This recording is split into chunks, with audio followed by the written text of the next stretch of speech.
The Eagles are really gonna make the playoffs, huh?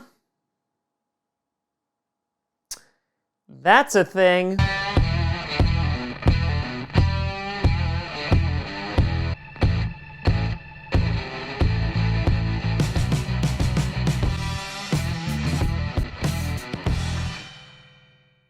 Grossi Posse Packer Nation! Welcome to another episode of Packcast, the podcast where you don't have to be a Packers fan, but it sure does help. I am your host, Tom. This week we kill the Bears' playoff dreams, Grossi.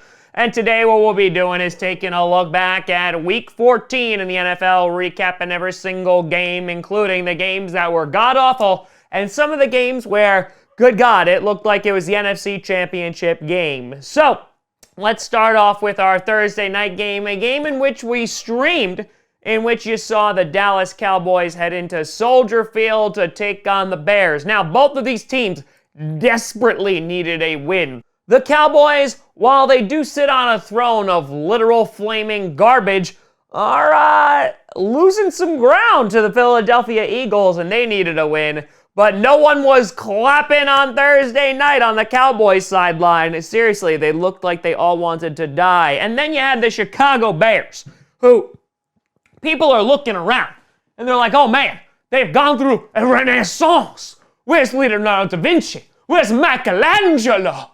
Where's Christine de Pizan? Because apparently the Bears have forgotten that they've been playing utter garbage the past few weeks, and they're just like, oh, just because you can beat garbage, that makes you a good team now, Tom Grossi said, as a fan of the Green Bay Packers, who just beat the Giants and Redskins and is fooling himself to thinking that they're a playoff contender. But Trubisky, after Bears fans wanted to run him on out of town, played really damn well. I even tweeted about it, and people were like, Tom, that's the enemy. You can't tweet good things about them. And you know what I said? You can shove it up your keister, sir, because I can observe a Trubisky and be like, he's doing well tonight. Because, again, I had a video released earlier this year that even called out that fact, that Trubisky's not the entire problem in Chicago. And people were like, no, Trubisky is not going to be your elite quarterback, but his mobility is above average, and in addition, sometimes the kid looks pretty darn good. And tonight, or Thursday night, he definitely did. So now the Bears are having a date with destiny, otherwise known as the Green Bay mother-loving Packers on Sunday, and they need to beat the Packers in order to have the slimmest hope at a playoff spot. Technically, they could still win the division, I believe, if the Packers lose out, the Vikings lose out, and I think if the Bears win all their games, I think they win the division. If that happens, this toaster, going into your house, your toaster is going into my bathtub with me in it. Yes, that's what's going to happen. Then you had the Indianapolis Colts taking on the Buccaneers. The Colts losing 35-38. And you look at this game on paper and you're like, how did this even happen? Jacoby Brissett actually played pretty well. He's been struggling in previous weeks. And Marlon Mack did absolutely nothing. They had no run game to speak of, but Brissett didn't throw a single pick. But Jameis Winston, as is tradition, because this is the way, threw 3 interceptions.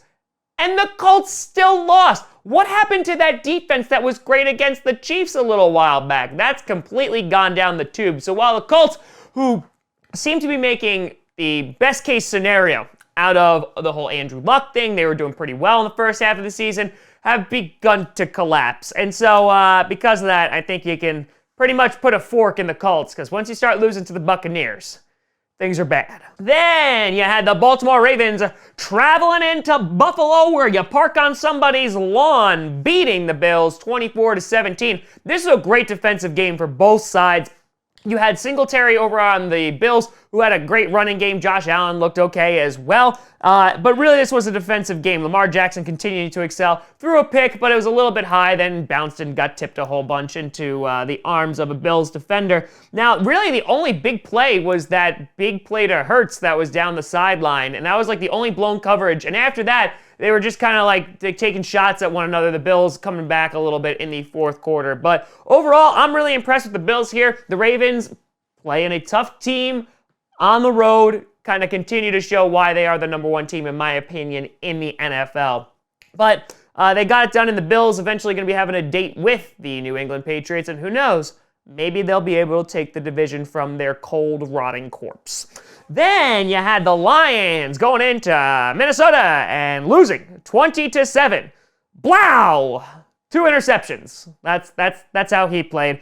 Pretty good game for the Vikings. Cook had 1 touchdown, a little over 60 yards. The Lions really tried to stop the run game. Kirk Cousins had a pretty good game himself. This is kind of a warm-up game for what we're going to be seeing in 2 weeks when you got the Green Bay Packers and the Minnesota Vikings on Monday night, the night before Christmas Eve. You want to know what I want under my tree? A bottle. Actually, scratch that. A Yeti product placement. One of those big suckers. Actually, scratch that. You know what I want? A Brita filter filled with the tears of the Minnesota Vikings, so that on Christmas morning, I can tear at that wrapping paper, which is green and gold, by the way. I can look at that Brita filter and go, oh my goodness, look, it's what I always wanted, as the Green Bay Packers, already eliminating the Chicago Bears this coming week, will then have eliminated the Vikings' hopes and dreams of winning the division, as I pick up the Brita and I douse myself all in the Vikings' tears. It's so salty. It's so salty. I can't see, but I don't even need to see. Why? Because we'd been number 1 in the NFC North.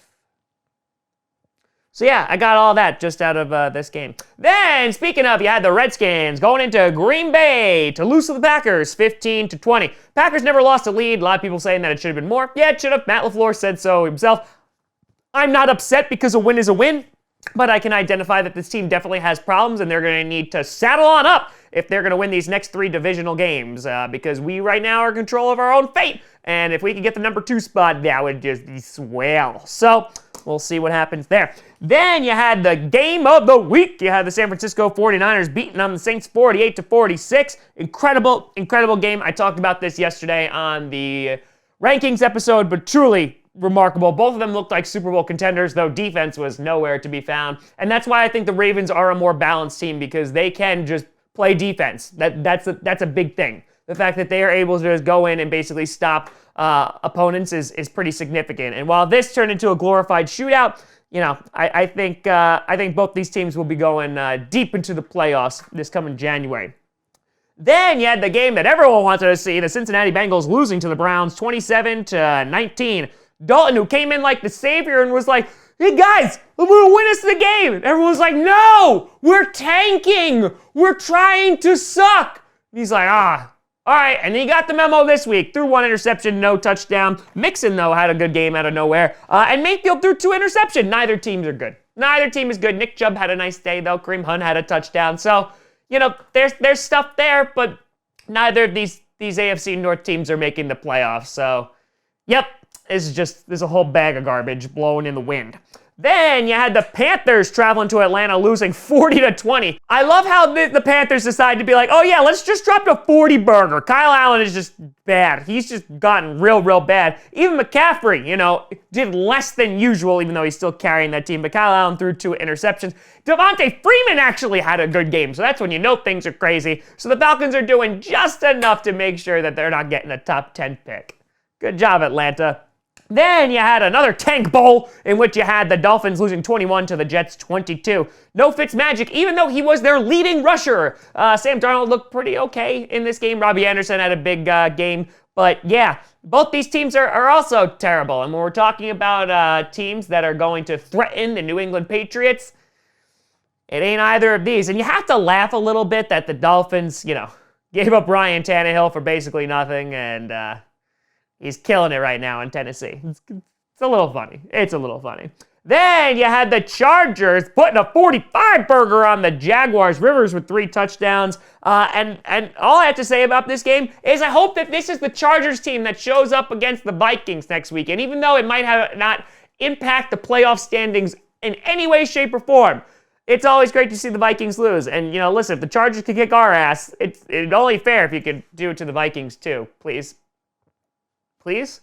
Yeah, so obviously right now what's interesting is you have the Rams who are competing for a wild card spot. And so, if the cards are played correctly, the Rams could potentially bump out the Vikings and they won't even make the playoffs. Never mind. I want 2 Britas now. Then moving on to the Chiefs and Patriots. Woo, the Chiefs winning 23-16. The Patriots had a pretty good first half of the first quarter and then had a good fourth quarter before getting screwed over by the refs. Chiefs played pretty good pretty much all game. And then they're moving on up. While the Patriots, man, 2 tough losses. And I know now they're 10-3. I misspoke in the last video. My bad. But yeah, they're playing Cincinnati, and they've recorded them tons, so they should be just fine there. Then you had the Titans beating up on the Raiders 42-21. Tannehill is just pure awesome. A.J. Brown had a great game, 153 yards and 2 touchdowns, and the Raiders have just fallen into that black hole like a toilet. Then you had the Steelers beating the Cardinals 23-17. Kyler Murray, one of his worst games, if not the worst game of the season, throwing 3 interceptions. The Steelers defense is keeping a minute, and so they could potentially sneak into the wild card. We're gonna have to see what they can do the remainder of their games, but they have a beneficial schedule, so they might be able to squeeze one in there. On Sunday Night Football, you had the Seahawks going to take on the Rams, and pretty much everyone wrote off this game, and the Rams dominated the Seahawks 28-12. They got blown the F out in pretty much every single facet of this game, and it was delicious. And now the Seahawks sit at the number 5 spot right now, while the 49ers are in the driver's seat to take the number 1 spot. And obviously, the Seahawks are still in it. This is a divisional game. I'm thinking this is probably going to be an enigma, but who knows? I mean, listen, if I don't got to play Seattle in the playoffs, I'd be okay with that. Then you had the Giants and the return of Eli Manning heading over to Philadelphia and then losing into overtime 23-17. Now, what I feel bad for Eli Manning, besides everything, is that he was like 116 and 116, so he needed one more game to win one more game to put him over 500. And yep, that almost happened, but it did. There was no Saquon Barkley again, but Eli went 15 for 30, so nothing impressive there, only completing 50% of his passes and 2 touchdowns, but his offensive line or his running back didn't do any favors. And Wentz, 35 for 50, decided to go and have himself a game throwing 50 times because they didn't have much of a running game either. So now the Eagles are 6-7 with the Cowboys, and that Cowboys-Eagles game is looming in the future, and yep, I probably won't be watching it because that's probably going to be straight up garbage and one that I am not interested in. Who's ever representing the NFC East in the playoffs, yeah, it's not like they're going to go far, so enjoy the bye week, whoever plays them. So let me know what you think down in the comments below. How'd you feel about week 14 in the NFL? Groovy. You could always check me out at TomGrossiComedy.com or at TomGrossiComedy, all social media see down below. Check out podcasts on SoundCloud, iTunes, Google Play Music, Spotify, and of course, YouTube. And a big shout out and thank you to all the Patreon members or at patreon.com/TomGrossiComedy. But thank you so much for watching. I am Senor Thomas Grossi. And as always, go Pack Go.